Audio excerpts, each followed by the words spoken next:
तो स्टूडेंट्स, आज जो हमारा टॉपिक है उसका नाम है मैग्नेटिक क्वांटम नंबर। तो मैग्नेटिक क्वांटम नंबर के बारे में जैसे कि आप लास्ट पढ़ चुके हैं कि एजिम्यूचुअल क्वांटम नंबर या एंगुलर मोमेंटम क्वांटम नंबर के बारे में। अब उसी में आगे क्या पढ़ने वाले हैं, मैग्नेटिक क्वांटम नंबर के बारे में पढ़ने वाले हैं। अब होता क्या है मैग्नेटिक क्वांटम नंबर, हमें किसके बारे में एक्सप्लेन करता है? It tells about the filling of electrons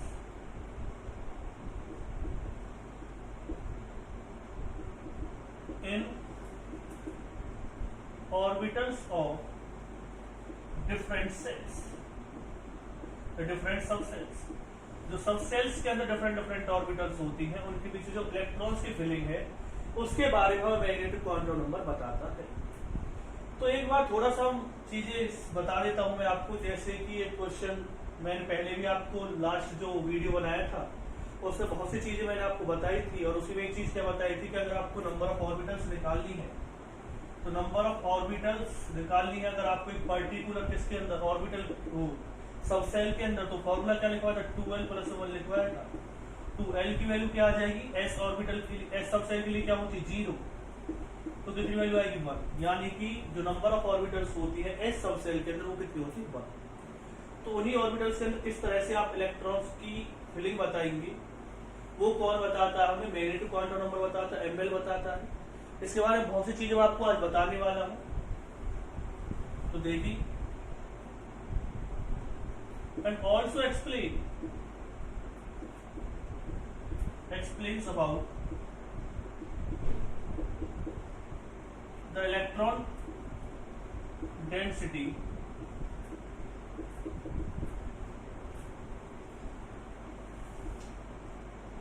around the nucleus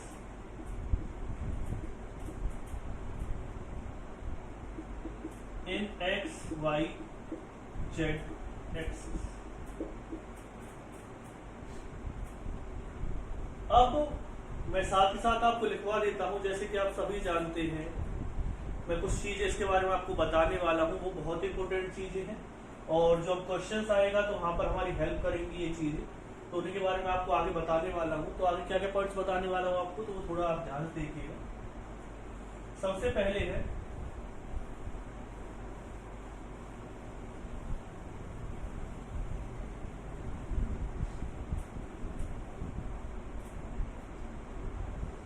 अगर मैं बात करता हूं एस सब सेल, तो एस सब सेल के अंदर फॉर्मूला मैंने आपको बताया था 2l + 1 वाला फॉर्मूला। क्या निकालने के लिए आप यूज करते हैं? नंबर ऑफ ऑर्बिटल्स निकालने के लिए आप यूज करते हैं। तो एस सब सेल के अंदर जो नंबर ऑफ ऑर्बिटल्स की बात करते हैं तो कितने ऑर्बिटल्स आएगी? 1 ऑर्बिटल। पी के अंदर कितनी होती है? पी सब सेल के अंदर नंबर ऑफ ऑर्बिटल्स कितनी होती है? 3 ऑर्बिटल्स रहेंगे। अगर मैं बात करता हूं बी सब सेल के अंदर, तो बी सब सेल के अंदर नंबर ऑफ ऑर्बिटल्स कितनी होती है? 5 ऑर्बिटल्स। आप इस फॉर्मूले में एल की वैल्यू पुट करके सभी की वैल्यूज निकाल सकते हैं। फिर क्या आएगा? एफ ऑर्बिटल के अंदर, एफ सब सेल के अंदर कितनी ऑर्बिटल्स होती है? तो एफ सब सेल की बात करते हैं तो उसमें कितनी ऑर्बिटल्स आएंगी? 7 ऑर्बिटल्स।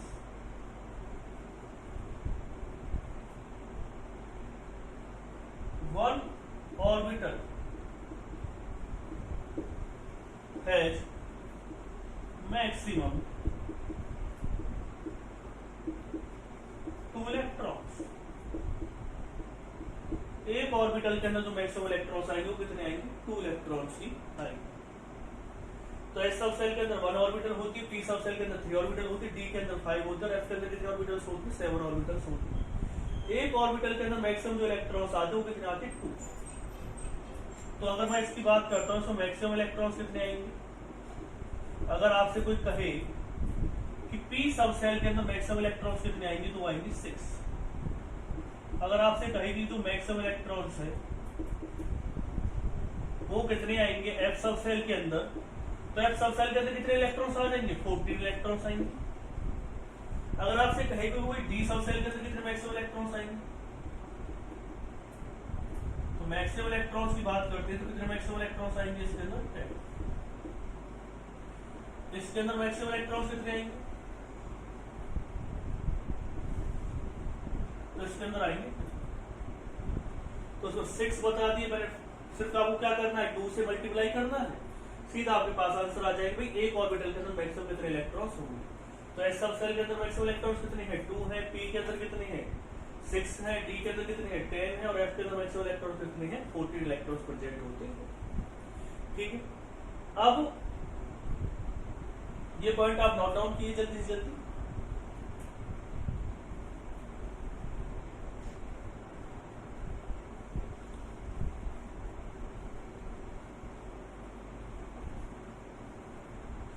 अब है इसका नेक्स्ट पॉइंट,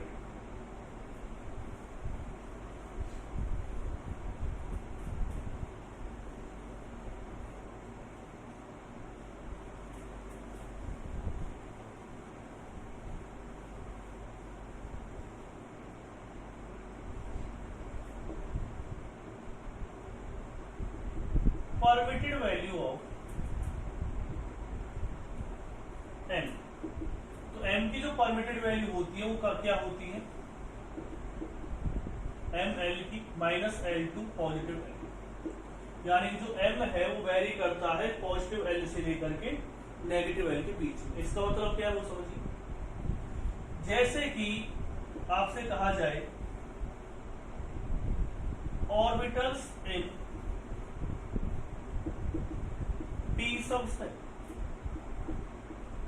पी सब सेल के अंदर कितनी ऑर्बिटल्स होंगी। तो मैंने अभी बताया था 3 ऑर्बिटल्स होती है। ये 3 ऑर्बिटल्स कौन कौन सी है, पी एक्स, पी वाई और पी जेड। 3 ऑर्बिटल्स होती है किसके अंदर, पी सब सेल के अंदर, पी एक्स, पी वाई और पी जेड। तो पी एक्स है, पी वाई और कौन सी ऑर्बिटल होगी, पी जेड ऑर्बिटल होगी। ये एक्स वाई जेड क्या बताते हैं, किस एक्सिस के अलग ऑर्बिटल प्रेजेंट है। इनके बारे में मैं अभी जब आपको डायग्राम बनवाऊंगा इनके ऑर्बिटल से, तो आपको सभी चीजें समझ में आ जाएगी। तो पी एक्स, पी वाई और पी जेड ऑर्बिटल है। ठीक है, तो एक चीज मैं आपको बताने वाला था, जैसे कि पी ऑर्बिटल के लिए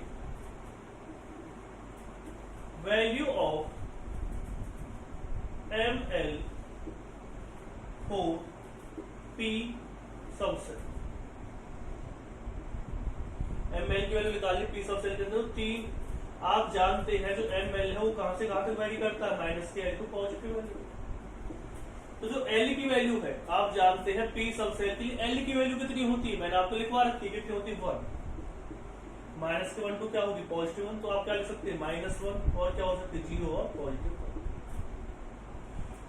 तो ये हमें बता रहा है कि एम जो सबसेल है पी सबसेल, उसके अंदर कितनी ऑर्बिटल्स है। उसके अंदर जो ऑर्बिटल्स है वो ऑर्बिटल्स है 3। कौन कौन सी, पी एक्स, पी वाई और पी जेड। तो उसके लिए हर एक के लिए वैल्यू क्या होती है, किसी के लिए -1 हो, किसी के लिए 0 हो, किसी के लिए होगी पॉजिटिव 1।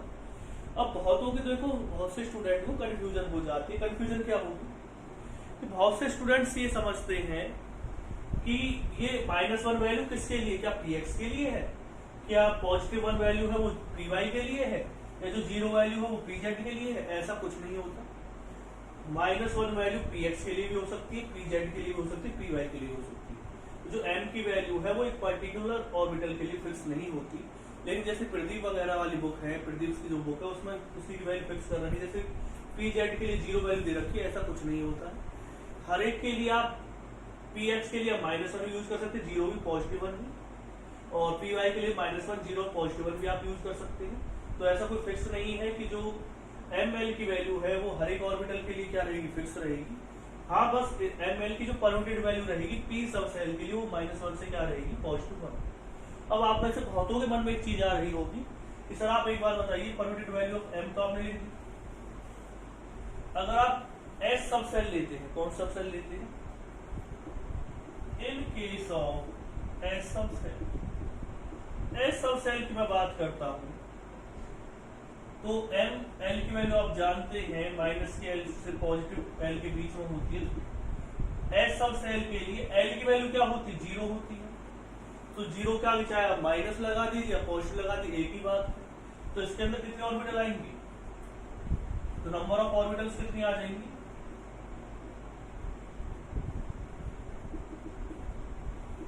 वन आएगी इसके अंदर। ठीक है, इसके अंदर जो ऑर्बिटल भी एक ही होती है, सब सेल भी होती है, पी सब सेल के अंदर कितनी होती है, 3 ऑर्बिटल्स होती है, एस सब सेल के अंदर कितनी ऑर्बिटल्स होती है, 1।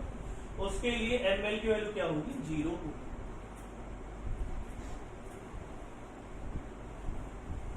अगर मैं बात करता हूं किसके लिए, इन केस ऑफ डी सब सेल, अगर आप डी सब सेल की बात करने वाले हैं तो ml की वैल्यू क्या हो सकती है, आप जानते हैं मैंने पहले वीडियो में आपको एल की वैल्यू लिखवाई थी, डी सब सेल के लिए क्या लिखवाई थी, 2 लिखवाई थी। 2 से क्या हो सकती है, +2, तो -2, -1, 0, +1, +2। तो जो नंबर ऑफ ऑर्बिटल्स होती है वो कितनी होती है, 5 होती है। किसके केस में, डी सब सेल के केस में। एक का नाम क्या होता है, dxy, एक का नाम क्या होता है, dyz, एक का नाम क्या होता है, dzx, एक का नाम क्या होता है, dx2 - y2, और एक क्या होता है, dz2। तो ये ऑर्बिटल्स मैंने आपको बताई है। कितनी ऑर्बिटल्स होती है डी सब सेल केस में, 5 ऑर्बिटल्स होती है। एक चीज मैं आपको फिर भी बता देता हूं, और अगर आपसे कहा जाए एफ सब सेल केस में,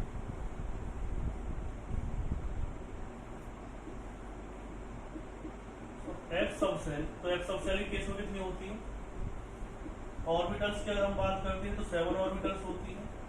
और ml की जो वैल्यू वो कितनी होगी, -3 से कितनी होगी, 3, तो -3, -2, -1, 0, 1, 2 और ये ऑर्बिटल्स हो गए। तो उसके अंदर 7 ऑर्बिटल्स होती हैं, यहाँ पे कितनी ऑर्बिटल्स है, 5। एक वर्ड बहुत ज्यादा आता है और स्टूडेंट्स बहुत ज्यादा कंफ्यूज भी रहते हैं उस वर्ड्स के लिए, तो उसका मतलब होता है डीजनरेसी। अभी डीजनरेसी क्या है,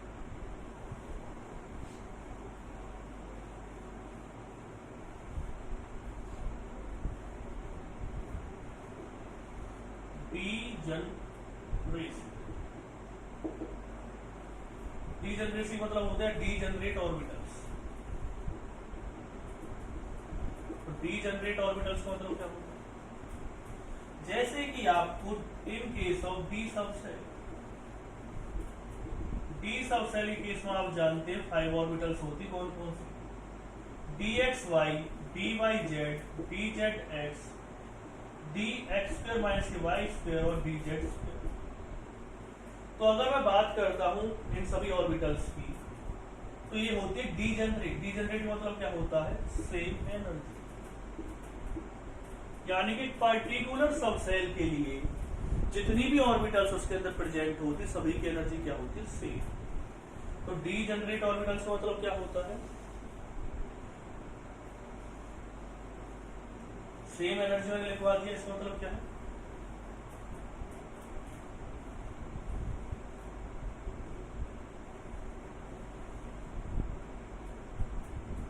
the orbitals present in a particular subcell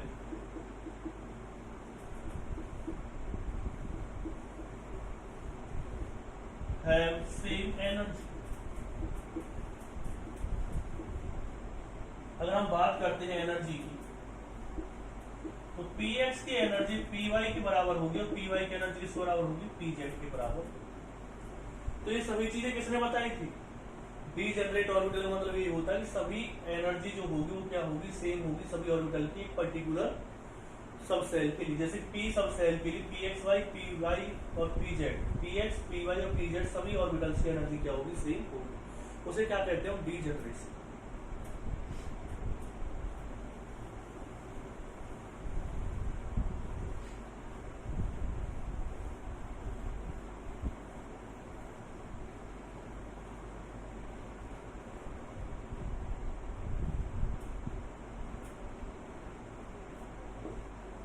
अब है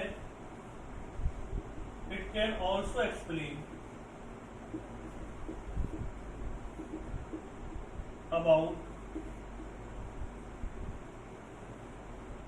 जीमान इफेक्ट। जीमान इफेक्ट क्या होता है, स्प्लिटिंग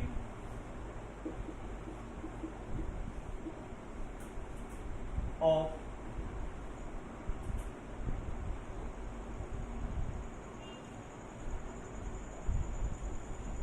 जो जीमान इफेक्ट है वो क्या बताता है, जो लाइंस होती हैं, जो आपने देखा स्पेक्ट्रोमीटर में, splitting of lines in presence of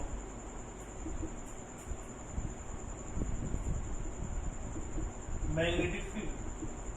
जब आपको मैग्नेटिक फील्ड अप्लाई करेंगे तो जो लाइंस स्प्लिट होती हैं उन्हें क्या कहते हैं, हम जीमान इफेक्ट कहते हैं। एक होता है स्टार्क इफेक्ट। स्टार्क इफेक्ट को भी एक्सप्लेन कर देता है। ये क्या होता है, splitting of lines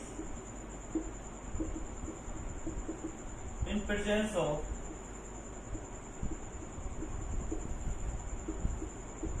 electric field. अगर इलेक्ट्रिक फील्ड की प्रेजेंस में स्प्लिटिंग ऑफ लाइंस हो रही है तो उसे क्या कहेंगे आप, स्टार्क इफेक्ट कहेंगे। तो देखो मैग्नेटिक और अगर जीमान इफेक्ट की बात करते हैं, स्टार्क इफेक्ट की बात करते हैं, तो ये ज्यादा इफेक्ट आपके आते नहीं है 11th-12th में। बस यही आपको पढ़ना है कि होते क्या है, तो मैं चीज आपको बता दी है, तो इसे नोट डाउन करते रहिए आप।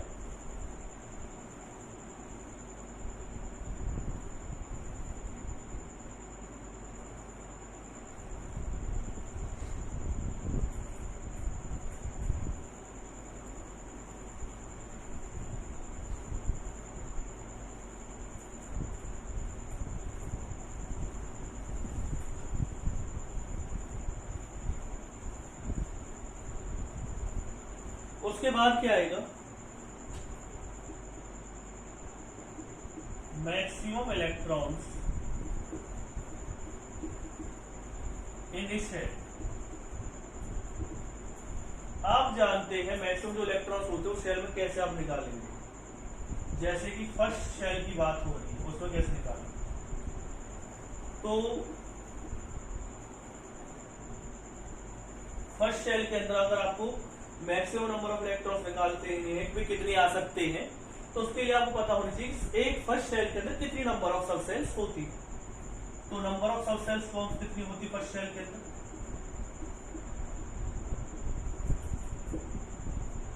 नंबर ऑफ सब सेल्स होती है 1। ठीक है,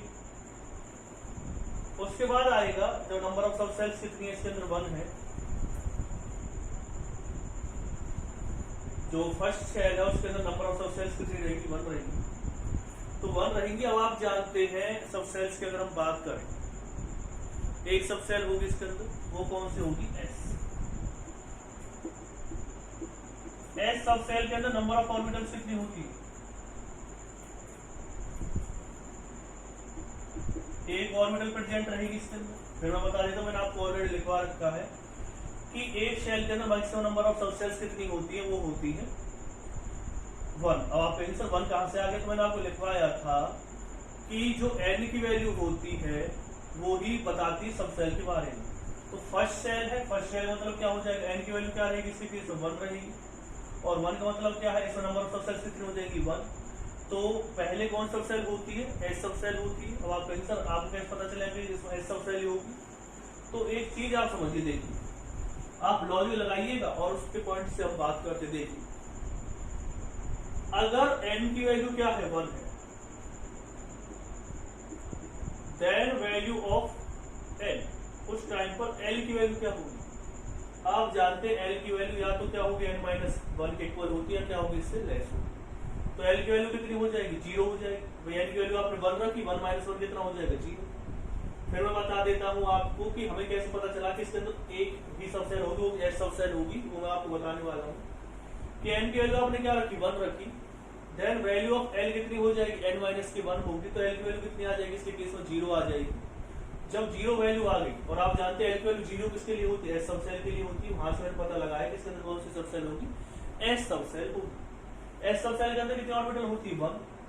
और एक ऑर्बिटल के अंदर कितने इलेक्ट्रॉन्स आते हैं, मैक्सिमम 2 इलेक्ट्रॉन्स आते हैं। तो फर्स्ट सेल के अंदर कितने इलेक्ट्रॉन्स आएंगे, तो फर्स्ट सेल के अंदर जो नंबर ऑफ इलेक्ट्रॉन्स आते हैं वो कितने आते हैं, मैक्सिमम नंबर ऑफ इलेक्ट्रॉन्स 2। तो आप कहें सर ऐसे हम एक बार सेकंड के बारे में बताओ, थोड़ा और ज्यादा समझ में आ जाए, तो समझिए मैक्सिमम नंबर ऑफ इलेक्ट्रॉन्स की बात कर रहे थे। अब किसके लिए बात करते हैं, सेकंड सब सेल के लिए, तो सेकंड सेल के लिए। तो अगर आप सेकंड सेल लेते हैं, देखिए तो सेकंड शेल के लिए कैसे करेंगे वो समझो। नंबर ऑफ सब सेल्स कितनी आएंगी इसके केस में? तो नंबर ऑफ सब सेल्स की अगर मैं बात करता हूं तो नंबर ऑफ सब सेल्स आ जाएंगी, सेकंड है, सेकंड के लिए आप जानते हैं 2 आएगा, फॉर्मूला मैंने आपको बता रखा है, एन की वैल्यू क्या हो जाएगी 2 हो जाएगी। अब अगर नंबर ऑफ सब सेल्स कितनी है 2 है तो इसके केस में 2 ऑर्बिटल्स हो सकती, 2 सब सेल्स हो सकती है, तो एस होगी या कौन सी होगी, या होगी पी सब सेल। अब आप पहले सर ये कैसे पता चल जाता आपको पी एस सब सेल होगी पी सब सेल होगी, एक बार फिर से बताइए, तो मैं फिर क्लियर कर देता हूं। तो देखो एन की वैल्यू क्या है 2, देन एल की वैल्यू क्या रहेगी, एल की वैल्यू होती है आप जानते हैं n-1 के इक्वल होती है, तो या तो एल की वैल्यू क्या रहेगी 1 रहेगी या क्या रहेगी 0। हमेशा एल की जो परमिटेड वैल्यू है वो किसके बराबर होती है, वो बराबर होती है n-1 के। अगर आप n-1 करेंगे तो एल की वैल्यू क्या आएगी 1 आएगी, और हो सकता है वो क्या हो 0 भी हो, क्योंकि उसकी वैल्यू n-1 से क्या होती है कम हो सकती है, n-1 के इक्वल होते हैं, 1 भी हो सकती है 0। एल की वैल्यू 1 किसके लिए होती है पी सब सेल के लिए, और एल की वैल्यू 0 कब होती है एस सब सेल के लिए। तो इससे क्लियर हो गया कि इसके अंदर कौन कौन सब सेल रहेंगे, तो पी सब सेल रहेगी, कौन सी रहेगी एस सब सेल रहेगी। फिर आप जानते हैं एस सब सेल के अंदर कितने इलेक्ट्रॉन आते हैं 2, पी सब सेल के अंदर कितने आते हैं 6, तो मैक्सिमम इलेक्ट्रॉन कितने आ जाएंगे, तो आप कहते हैं सर बिल्कुल 8 इलेक्ट्रॉन इसके अंदर मैक्सिमम आएंगे। अगर आप थर्ड सेल के अंदर ऐसे पता लगाना चाहते तो 18 हो जाएंगी, और उससे अगली वाली के लिए निकालना चाहते 32 हो जाएंगे। तो इस तरह से आप निकाल सकते हैं maximum number of electrons.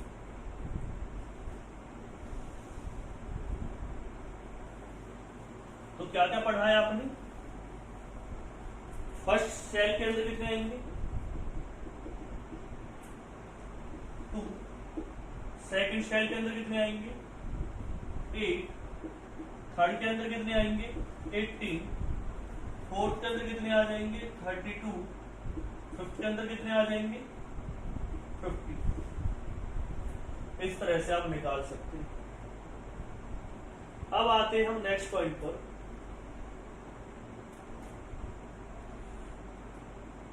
Next point अब हमें क्या क्या बताएगा वो समझो।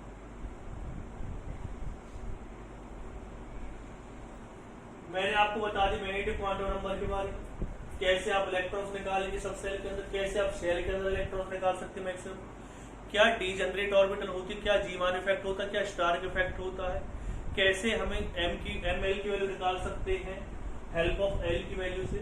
अब आते हैं बात जो है स्पिन क्वांटम नंबर, जो कि लास्ट क्वांटम नंबर होता है।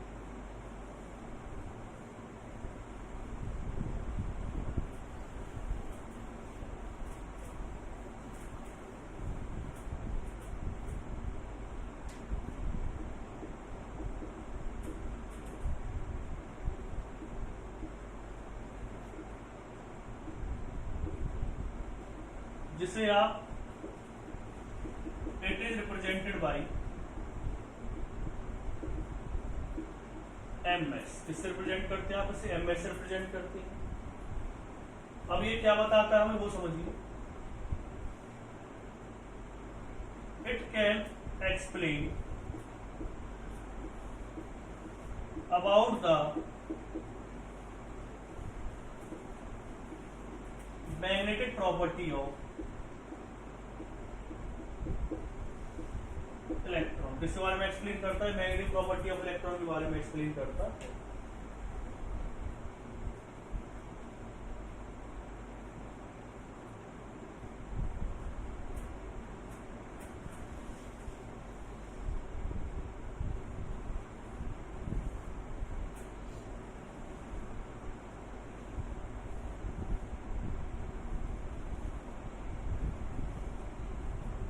जो ये मैग्नेटिक प्रॉपर्टी के बारे में एक्सप्लेन करता है तो वो समझो।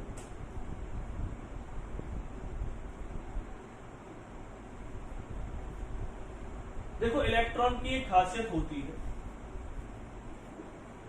एक तो न्यूक्लियस की सराउंडिंग में रिवॉल्व करता रहता है, आप आंसर बिल्कुल सही है। एक वो स्पिन करता रहता है अपने ही एक्सिस पर।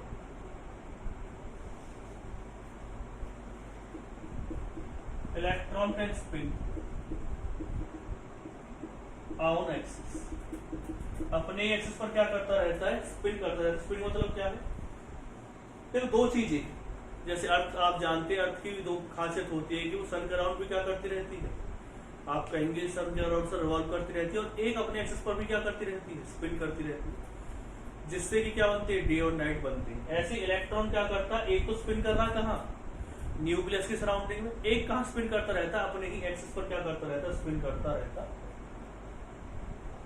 अब बात आती है, वो अपने ही एक्सिस पर क्या कर रहा है, स्पिन कर रहा है, तो दो चीजें हो सकती है, क्लॉकवाइज स्पिन करेगा, क्या स्पिन करेगा, एंटी क्लॉकवाइज। अगर वो स्पिन करता है कैसे, क्लॉकवाइज,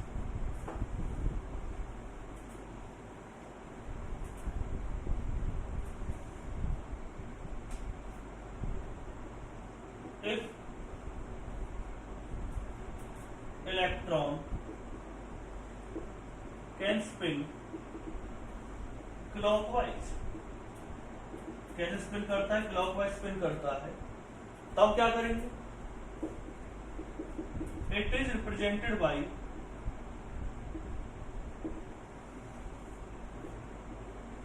अपवार्ड एरो। किससे रिप्रेजेंट करेंगे आप इसे, अपवार्ड एरो से रिप्रेजेंट करेंगे, and value off spin quantum number. उस टाइम पर आपको स्पिन क्वांटम नंबर की वैल्यू क्या लेनी है, तब उस टाइम पर आपको स्पिन क्वांटम नंबर की वैल्यू लेनी पॉजिटिव हाफ। फिर मैं बता देता हूं, अगर जो इलेक्ट्रॉन स्पिन करता है क्लॉकवाइज, तो आप उसे अपवार्ड एरो से रिप्रेजेंट करेंगे, ये बताने के लिए कि जो इलेक्ट्रॉनों का स्पिन कर रहा है, क्लॉकवाइज स्पिन कर रहा है, और वैल्यू ऑफ एम एस, यानी कि जो वैल्यू आएगी, मैं उस स्पिन क्वांटम नंबर को कितनी आएगी, पॉजिटिव हाफ आएगी। उसके बाद क्या आएगा, if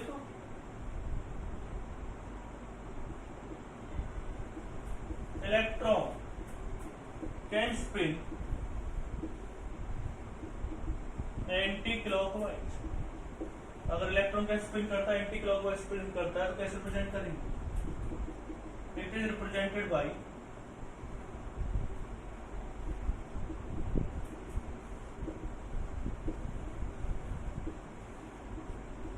डाउनवर्ड एरो। तो उसे हम डाउनवर्ड एरो से रिप्रेजेंट करें, and value of M S किसकी इक्वल आ जाएगी, माइनस हाफ। इसकी वैल्यू आएगी, इसकी जो वैल्यू आएगी वो क्या आएगी, माइनस हाफ के इक्वल आएगी। उसकी वैल्यू किसके हाफ की वैल्यू आएगी, पॉजिटिव हाफ, इसकी वैल्यू किसकी आएगी, नेगेटिव हाफ। वैसे किसे रिप्रेजेंट करेंगे आप, डाउनवर्ड एरो से, उसे किससे रिप्रेजेंट करेंगे आप, अपवर्ड एरो से।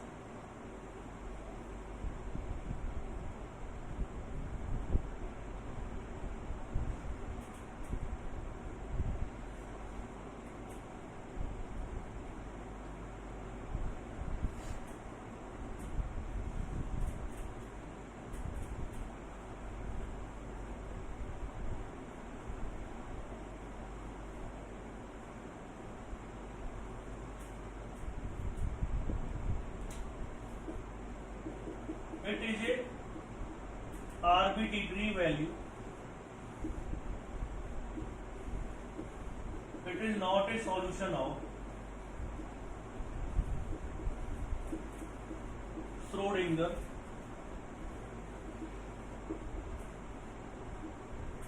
Wave equation. जितने भी क्वांटम नंबर हैं जो मैंने आपको पहले तीन बताए हैं, उनका जो सॉल्यूशन वो कहां से आता है, श्रोडिंगर वेव इक्वेशन से आता है। लेकिन जो अगर हम बात करते हैं स्पिन क्वांटम नंबर, वो आपका श्रोडिंगर वेव इक्वेशन से नहीं आती, आर्बिट्रेरी वैल्यू होती है, जो मैंने आपको बता दिया है। बाकी जितने भी हैं, अब N L M are the solution of Schrodinger wave equation. ये किसके सॉल्यूशन होते हैं, श्रोडिंगर वेव इक्वेशन के सॉल्यूशन होते हैं।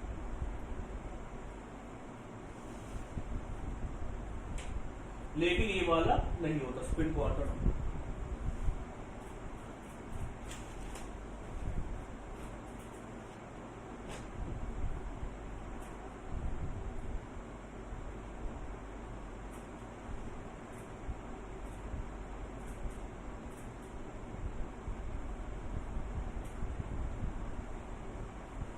इसकी हेल्प से आप स्पिन एंगुलर मोमेंटम निकाल सकते हो। स्पिन एंगुलर मोमेंटम कैसे निकालेंगे? स्पिन एंगुलर मोमेंटम तो कितना आ जाएगा? अंडरूट एस प्लस में 1 एच अपॉन में 2 पाई। एस की वैल्यू क्या लेंगे आपको इसमें? Positive half. लिख लीजिए इसे।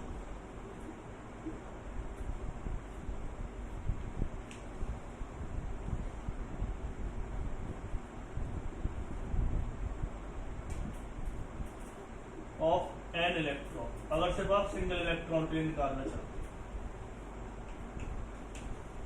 नोट डाउन कीजिए स्टूडेंट्स। तो आपको मैं बता दी स्पिन क्वांटम नंबर के बारे में, एट क्वांटम नंबर। तो आपके क्वांटम नंबर खत्म हो गए हैं।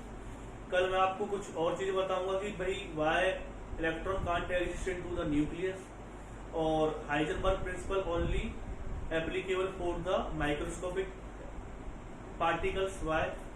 दूसरा क्या मुझे आपको बताना है, श्रोडिंगर वेव इक्वेशन की मैं डेरिवेशन बताऊंगा, और फिर उसके बाद हम शेप्स ऑफ ऑर्बिटल्स के बारे में आगे चलकर भी बात करेंगे जब हम नेक्स्ट वीडियो में आपको बनाऊंगा। कल के वीडियो में तो सिर्फ यही रहेंगे। तो ऐसे नोट डाउन कर ले अच्छी तरह। बहुत सारे क्वेश्चन आते हैं क्वांटम नंबर से, तो फिर बताऊंगा किस तरह से आपको क्वेश्चन सॉल्व करने।